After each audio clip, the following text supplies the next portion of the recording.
माँ दुर्गा प्रतिमूर्ति सह विश्व शांतिर वार्ता दे शुभेच्छा जणाइछन्ति बालुका शिल्पी सरिता गोचायत।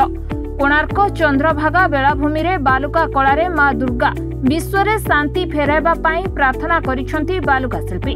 आसंता 12 तारिख रे हेबाकु थिबा दशहरा पूजा को नहीं बालुका शिल्पी सरिता गोचायत निजर बालुका कला माध्यम रे कोणार्क चंद्रभागा बेलाभूमि रे दुर्गति नासिनी माँ दुर्गा प्रतिमूर्ति सह विश्व शांतिर वार्ता देई शुभेच्छा जणाइछन्ति। चंद्रभागा समुद्र कूल रे उपस्थित शताधिक देश विदेश पर्यटक एही बालुका कला को देखिबा सहित अनेक सेल्फी नहीं मजा उठाइथिबा देखिबाकु मिलिछि। तेबे कोणार्क बेलाभूमि रे बालुका कला माध्यम रे विभिन्न सचेतनता वार्ता देथाउ एवं कला संस्कृति ऐतिह्य को बालुका कला माध्यम रे आगकु नेबा पई प्रयास करुथिबा कहिसंती बालुका शिल्पी। मो बालुका शिल्पी सरिता गोचायत।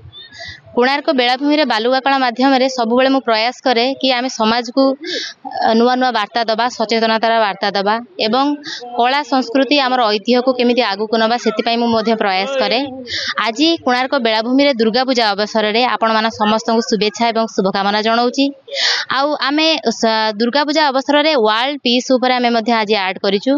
वर्ल्ड पीस रे आमे जेमति जो भली भाबरे विश्व रे आमर जो भली युद्ध चलीची अशांति चारियाडे खेली होई रही आउ या द्वारा आमर मानव समाज एवं आमर परिवेश बहुत क्षतिकार होची। सेति पई आमे आज दुर्गा पूजा अवसर रे समस्त को वार्ता देइछु कि आमे केमति शांतिर सहित आगो को बढ़िबा आ आगुरु जेमति शांति सहित चलुथिले सेही भली पावरे आगो को बढ़िबा एवं चलिबा।